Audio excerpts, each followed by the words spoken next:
Hey guys, I am in Sweden. We just finished the 2.13 kilometer long world record Highline. And I wanted to film a Monday episode, and I actually wrote this script while I was flying to Sweden, probably about 2 weeks ago.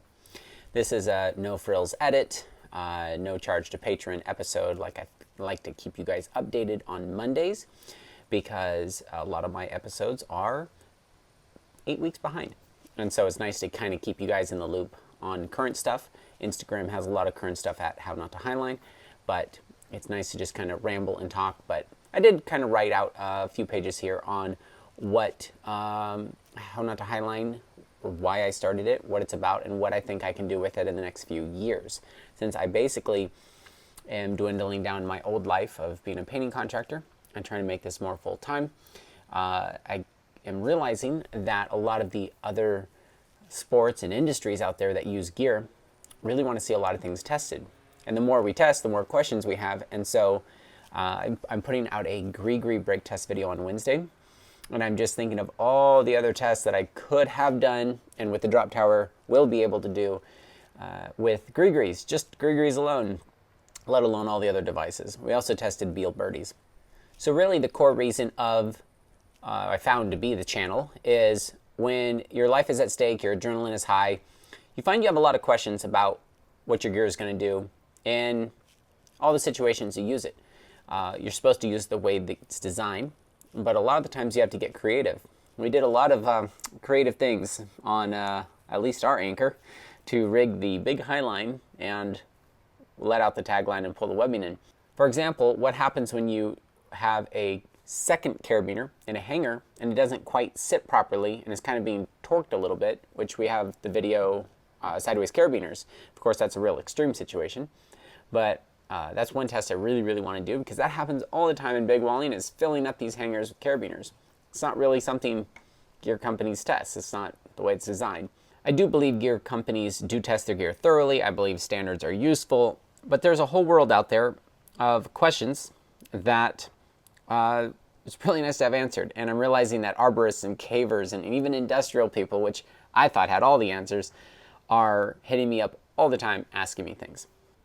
I basically accidentally found myself in an age where it's super easy to whip out a phone, film something without having to be a camera expert or even an expert at talking in front of the camera.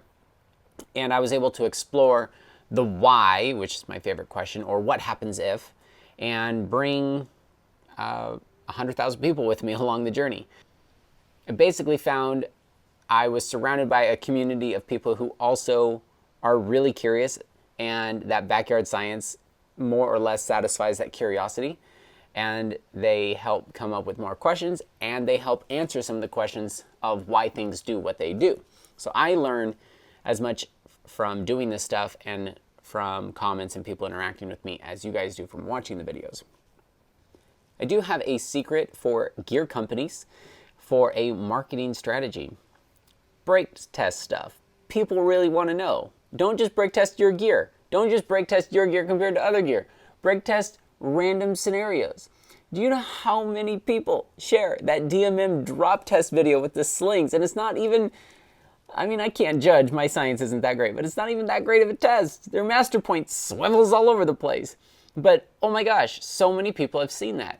When Black Diamond puts out falling videos in like a climbing gym scenario, so many people watch it. If a gear company really wants to promote their stuff, just break it and do it with a slow motion camera, like with a phone. It's just not that hard. But I don't feel like too many people are going to do that, so I don't feel like my channel is going to get obsolete anytime soon. It is super fun for me when I have so many questions that I can basically go in my lab and just go find out, or build a drop tower and find out. And I was raised, not to ask too many questions, or I ask a lot of questions. So it's pretty annoying when I do ask questions. But it's just like, I know I'm not supposed to use gear a certain way, but I want to know why. I want to know what'll happen. And I was raised with blanket statements of drugs are bad, and sex is bad, and debt is bad, and questioning and not just believing what the Bible says is bad. And it's like, nah, I love exploring the limits, but I never personally want to take myself there. I want to know where the edge is so I can stay away from it, more or less. I do like to push limits, but not to the line. So a little history of the channel is in 2016, around the summertime, I didn't see any Highline information. The two gear companies, Balance Community and Slacktivity, were showing like how to set up long lines and how slack lines work, but nothing really technically up high. And I felt like somebody should do it. So I was going to just make a few videos. I mean, how much information is there about highlining? And I wanted everyone to learn the latest tricks in highlining, because let's say the Europeans would learn a trick, or let's say loose backups, which is like the thing that helped us all walk big highlines. It took a long time for Americans to finally get it in all of our systems. So it's nice now, like when we do segmented highlines and they're all in 50-meter pieces, that it's pretty universal now that big highlines do that. It's nice that we all kind of are able to grow together, and it's nice to have this as a central hub of like information. If people have an idea or want it to be shared, they send it to me, and I'll ideally have time to make a video about it, and we can basically share the newest and latest techniques. After being on this trip, I've learned what we still need to learn and how to make segments better, and that I constantly need to keep making highline videos, even though the climbing videos and the arborist and caving stuff is so much more fun and interesting to me now because it's new. But I definitely want to keep the How Not to Highline channel at its core about highlining, because I am first and foremost in love with highlining, and the other sports are just interesting to me. But it's neat that as a highliner, I can explore these other things and understand what I'm looking at and understand how the gear works in these other sports.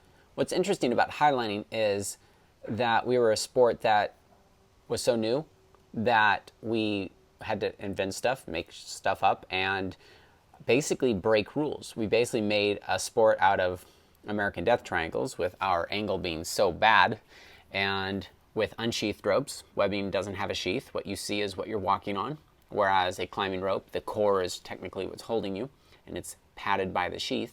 And that we're constantly taking factor 2 falls, which is falling twice as far as the length of your rope, because we are above the line. So you fall, let's say, 2 meters with the leash, you fall 4 meters, for example, hypothetically. So we broke a lot of rules, and it was fun to explore that. And it's fun to explore how many gaps in knowledge are still in caving, for example, is the thing that I've probably done the most of. I've been talking to some arborists. It'd be super fun to see what their world is like. I don't imagine myself getting super into that sport. I definitely like big walling more, and I do live near Yosemite most of the time. So there's a lot of gaps in knowledge in big walling as far as gear efficiency. There's some awesome books out there, but like just how stuff breaks, super fun. The thing with previous brake test videos that I've seen online is they'll show the entire brake test, throw the number in the description maybe. Or it's like at the 75% mark and they don't write it down what the brake test was, and you keep scrolling through, you just want to know the number. So I basically learned how not to make brake test videos.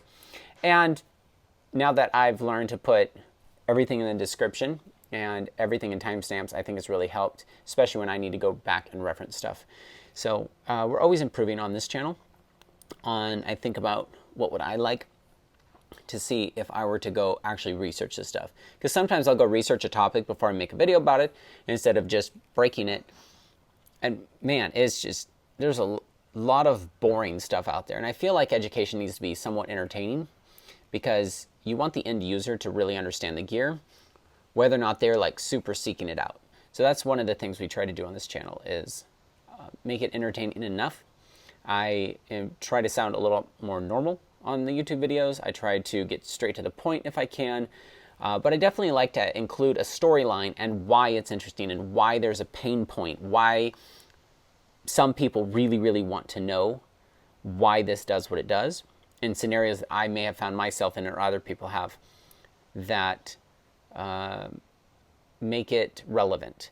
Otherwise, it's just a brake test, and it's just not that interesting.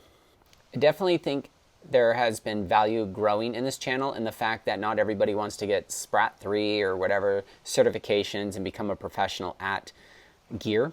And even some Sprat 3 people don't technically know all the intricacies of limits of gear. They know how to use gear. They know like what they're supposed to do, but they don't know what happens if you do what you're not supposed to do. And so it's nice to just stand in line at a grocery store for 5 minutes and learn something. And it's not just the people who really, really want this, but the people that use gear, the end user of gear, really, really understanding their gear. And I wish gear companies would do that more, but then maybe I wouldn't have a job if they did that. Now it's interesting when I post just like one brake test in Instagram, for example, trying to keep it short and sweet. And we're going to actually try to start doing that more, is take bite-sized stuff and put it in Instagram, maybe TikTok. TikTok just hasn't given me the feedback loop that I would need to keep going on that yet. But let's say a carabiner on an edge will break at 3 kilonewtons like this because there's a lot of leverage. But if you put it really low like this, it's actually quite strong. And if you just show one, it's interesting when you read the comments how people extrapolate that's it for everything. And I realize that I need to be more thorough, but I also need to be efficient in getting the information out to people. So we are going to try to do more bite-sized stuff on different platforms. People like it in different flavors, but I definitely find it interesting how people fill in all the gaps of their knowledge with this only piece of information if that's what they have. So I definitely think that needs to be, I just need to be aware of that when I'm trying to reach an audience. So my goal is to incorporate any gear anybody uses that they risk their life, whether professionally or in any sport whatsoever, maybe even sailing. I think sailing is actually interesting how the forces might interact in their rope systems. It's fun for me to get to try all these different activities. And we break shit and do human testing, so I'm always like actively doing the thing and not just in lab only. When I get home in a few days, this next weekend, I'm going to be brake testing stuff with Bobby and Real Rock again. We, I think, did it right before winter last year, and now we have our big pulley system, and it's really fun to go out and replicate as much as possible real life scenarios. The Line Scale 3 I got to finally play with here on the La Portland project, and it does everything I want it to do. It's amazing, like that project came to fruition. I think I'm going to get mine as an investor within the next 6-ish weeks, and then the people who are doing pre-orders will get theirs in maybe as early as 90 days. So with those tools, we'll be able to test almost anything. So it's going to be super fun to explore these different activities and different sports. It's easy to take the stuff, like let's say in the most inconvenient places like a cave, and see maybe even what old bolts break at, because new bolts are pretty strong. Like Bolt Busters is us realizing everything's pretty strong. But there's some really old rusty crap, and it would be fun to see if it breaks at a super dangerous low level. I get requests almost every day to break something, and I basically have a list. I have like several lists depending on the category it is, but I try to add it to the list whenever somebody suggests something. And basically, if I get enough requests for that one item, those are the things I'm focusing on the most requested things. I do tend to get into the weeds, and I'll get stuck on spending 100 hours on something that very few people care about. And I'm realizing that I need to spend more time on the most requested items. And that's what I think why the channel has been growing the last few months, is we're brake testing things that people are requesting. I think not this Wednesday, but the next Wednesday, I'll be releasing knots as Passive Pro, like they use in the Czech Republic. That has been requested probably more than any other video. Not sure why that took me so long to make.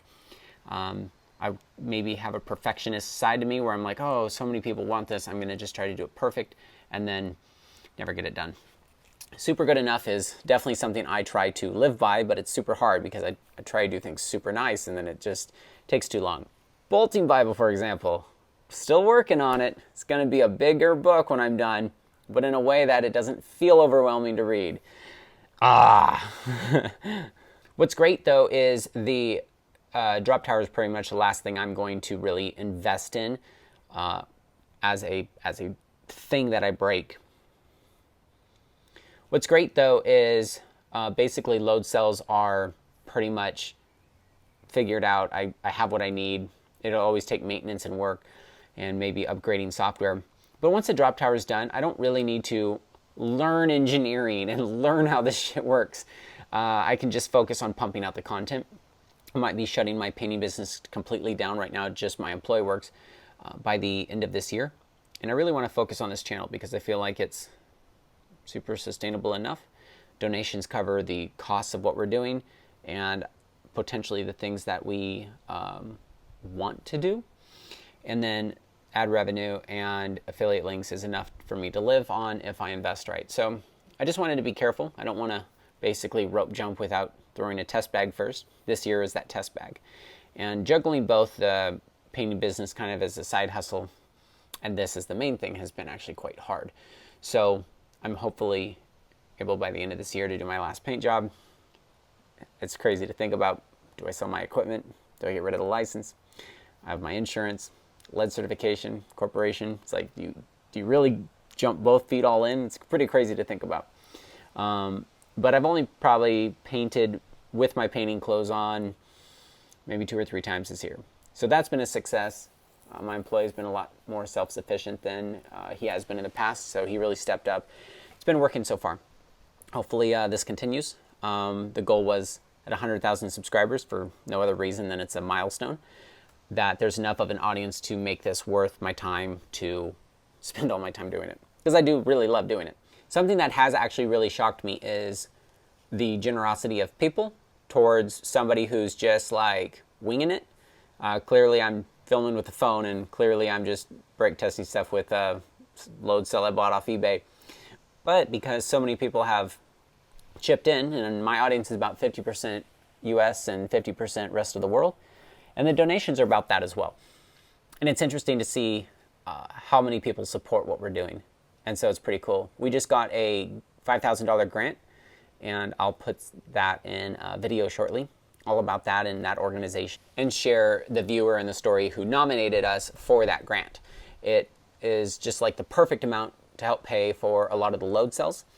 And then where the lab is, Larry Coast, who has the vineyard and basically the house I stay at sometimes, is super helpful, super helpful in making these brake tests happen. He built a slack snap machine. So without somebody willing to weld the weirdest things for me, I don't know if I'd be as far as I'm at. So basically everything I've gotten to at this point is because people have contributed.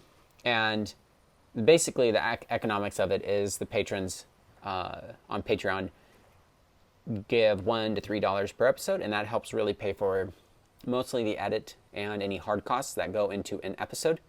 So I don't charge for things like this. It doesn't cost me anything other than maybe an hour of editing when I'm done talking too much here. But yeah, and then PayPal donations usually come in. It's super weird. They'll come in 10 in one day and then nothing for 3 days. But on average, it's usually very consistent in a month. It's almost creepy how consistent it is. And about 2 or 3 $100 donations will come in a month, and 1 or 2 $500 donations will come in a year. It's super awesome that people will support at that level. And I feel a big responsibility to really produce something that's worth that kind of contribution, to make sure like the content gets better, that we do our research. Bobby's been super helpful doing some R&D before we talk about any topic. And it's super nice to have him help brake test stuff, because he is or was a climbing instructor, and he works at a camp where he works at basically the obstacle course and the activities section, and a lot of it's roped, zip lines, things like that. So he just has a lot of background in working with the general public and teaching them how stuff works. So it's been amazing to have his help, and he knows a hell of a lot about bolts. So there's just a lot of people like Bobby that contribute either money or time or whatever. And it's super fun to dream about what the next 5 years could look like if this continues. And that's something I wanted to talk about more specifically in this video than anything. One of the main projects I want to finish, it stays on my plate to do, is to finish the books. Like the Bolting Bible, the rope jumping book, I'm actually going to work with somebody that I was doing the La Porten project with. A lot of great ideas he has. He's from Poland, and he's going to help me write down the ideas that he's seen and used himself. And I think the books are a neat way to have the collective consciousness or the hive mind or just everybody's ideas in one place. PDFs or downloadable books are not the best way to spread information, but what we're going to do probably is take little bite-sized pieces, and that's what I'll probably use the Instagram for, or snippets in YouTube videos, and it'll be like a reference to a compilation of the information. Maybe only 1,000 people actually read the book, but that's actually a lot for books. So if somebody really wants to dive deep into a topic, they have the PDF. Same with the Bolting Bible. A lot of people have told me that they have read it cover to cover. We try to make it entertaining enough. I try to put 2 to 3 images per page. And the problem is I can't do 3 videos a week and have a life and come do these world record projects, which is super fun, and write books. So I'm trying to find a sustainable way. And so much of my time goes into drop towers and load cells whenever I am in California that I don't have time to work on these other passion things I want to. So hopefully I can hire some help to help make them look good. Using Adobe Illustrator isn't very easy. It's not fast. And so maybe if I can invest some money into those projects, then we can just update them once a year, or I can just find somebody that can update them whenever we get them. But if you add a paragraph, it bumps all the other pages.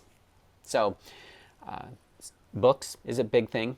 I want to sponsor projects and people who are contributing to knowledge. I want to get load cells in their hands. I thought that was a super interesting thought, that if I was able to even hook them up with brake test machines and see what they can come up with for exploring ideas. It'd be super nice if this Mythbuster backyard science type of education could be in multiple places. And I think that's what's neat about the Line Scale 3 is that we can put that in a lot of people's hands and they can do a lot more science. So hopefully if somebody can't afford it because they're maybe a smaller YouTube channel, whatever, then we can help them out with that as long as they show like they have grit and that they'll keep pumping out content. But basically giving back is the next big step in the budget.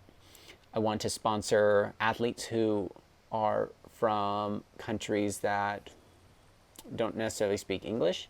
I see a lot of talent out there in multiple sports that don't even need that much money to continue pushing the limits of what they can do. And they're really amazing athletes. And I would really like to sponsor, and not just highlining either, but projects as a whole. This project, we had almost 100 people sponsor $50, so almost $5,000, and it really got us over the hump of the expenses. Otherwise, this whole thing would be just basically in the hole, in debt, and just like companies don't pay for some of these projects, which are really cool. And not just highlining. So I'd like to see how to monetize that in a way that like has a feedback loop that, I don't know. Having sponsors, real sponsors, sometimes is a real drag. We're grateful for the businesses that help support this project, but it also takes away a lot of the magic of this when you have to put a brand in front of what you just did, especially when it didn't pay for the whole thing. You end up having 30 different brands giving you discounts on stuff, and it's just kind of a pain. So hopefully we can sponsor projects, people, channels, educational places, and put more tools in people's hands that will continue spreading the knowledge. Because I do want this concept to live when I stop. I want it to continue when I stop. And hopefully that would be a way to do it. A big goal of mine, and I don't know if it'll happen this year or in 5 years, is I really would like to make film quality movies, like movies. We'll probably start with short films, go to longer films, try to do stuff like Real Rock or whatever for a while, but I'd like to do like real films. A lot of these projects are really inspirational. There's a lot of story behind them. It's really hard for traditional camera systems to keep up with what's going on. This project, we are going to be on a Swedish television show. This guy named Emil is the producer, and he's going to make a whole thing with this. And it's super cool. And I'm going to see how he edits it and things like that for a general, broader audience. But I think it'd be super cool to have more of something in between. Like Free Solo was like super rad to watch as a climber, and obviously super rad to watch if you were just the general public who didn't climb. And so it'd be really neat to make stuff like that because we'd have so many projects going all the time. And I think that'd be really cool. Obviously, when it film it with phones, there'd be a budget. We'd start small, work our way up, just like any production company. But I see that is what this would grow into, is taking these projects that we're able to do because we have the knowledge, because we've been testing things and inventing gear and inventing processes, and be able to make movies someday. So that's dreaming big. I definitely am too blessed to really complain, but I definitely think it's important to be real. It's super hard to run a YouTube channel by yourself, putting out 2 or 3 videos a week. Bobby lives an hour and 45 minutes away. Super helpful, but like a lot of the channel falls on me. And even though I get help, every little contact and person I have working with me takes a little piece of me. And so it is growing. And I'm kind of at this point to where I'm like, you know, I'll eliminate certain trips, I'll eliminate a painting business or whatever, but I'll get to the point where I just can't even answer all my emails anymore. And I don't really like that, but I do my best to contact people, respond to messages the best I can. If I look at something while I'm distracted and then close it, it says read, and so then I end up forgetting to respond. I never just intentionally not respond to people. But yeah, it's pretty tricky to do all the algorithm stuff, to get the website the way it needs to be, to do all the things I've basically been talking about in this video. And yeah, so I'm trying not to burn out, trying to be careful not to do too much, even though I have so many ideas and so many people requesting ideas, that I don't want to sprint. I want to make this a marathon. And so I'm trying to be careful to find a way to do that. I definitely like shouting out my ideas online because I end up getting help accomplishing the goals. But the problem is, at the same time, I'm starting a bunch of projects without finishing them, and that's super stressful for sure. I think just 6 months into this full-time YouTube thing has already helped, and getting rid of a lot of the distractions in my life.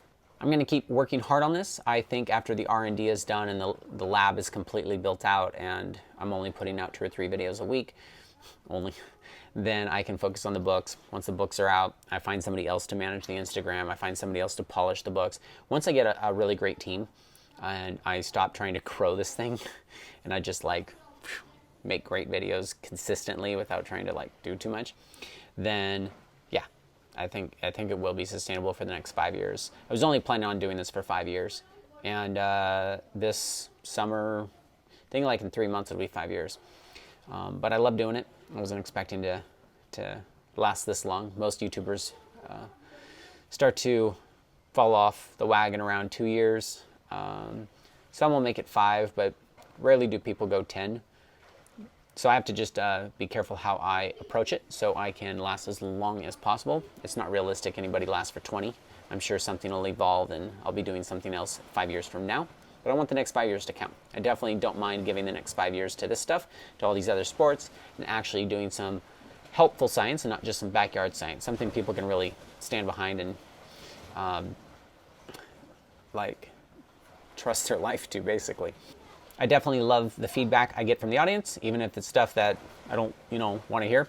If something irritates you, let me know. I stopped most of the cussing because people have said they don't like that. I try to talk more in a normal voice because I don't like talking in the YouTube voice either. I try to talk like I am right now in the Wednesday and Saturday episodes.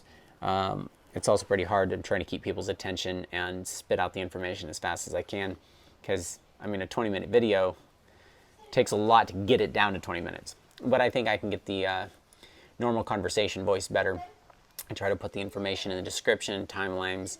I don't know if vlogging the videos on the website's really that helpful. If the information's in the description, maybe it's good for SEO. Might do that better. We are doing a shop page where affiliate links is something that'll make it sustainable for me to live on. And so if you have a business or something that you want to put a discount code on there, I definitely like when my audience gets a discount code and that it's not just an affiliate link for me. Would love to have a large shop someday with all sorts of discounts and stuff, and then we can do promotional things. I know some people don't like is a myth type episodes, but the information I was taught as a climber that isn't necessarily true is a myth. And so Death Triangle, I thought, is a great title, is a myth. But I try not to do too much clickbait. I try to be, good with the information. And the intro, I'm wondering if you guys think it's too long. What's nice is if you double tap your phone, or I think you hit the J or L button on your keyboard, it'll skip 10 seconds, which the intro, if you didn't notice, is exactly 10 seconds. So you can skip right past it. The ending, I think, is too much animations now. But we have so much stuff on the website. I want new people to be able to get an idea of what's on there so they can go on there and get the information they want. But I feel like a minute long animation's a little bit too busy. So I'm wondering if you have any ideas for that. Yeah, just let me know if you don't like these Monday videos, if this is too much talking or whatever, if you want something specific in delivery, if you really want something on Instagram a certain way, yeah, let me know. I read every comment that comes into my inbox, and about once a week I'll look at comments on YouTube, and Bobby reads tons of them. He's always giving me feedback on what the general consensus is on stuff. So if you guys leave comments and feedback, we get into it. So love you guys. I appreciate you guys as the community. It's really fun to be a part of this world record project because I am connected through the community, through YouTube. I'm grateful for YouTube to be a platform that allows me to do this. So let's keep exploring. Let's keep finding out what things break at, what the limit of gear is, and yeah, let's keep it fun, you guys. Thanks for watching.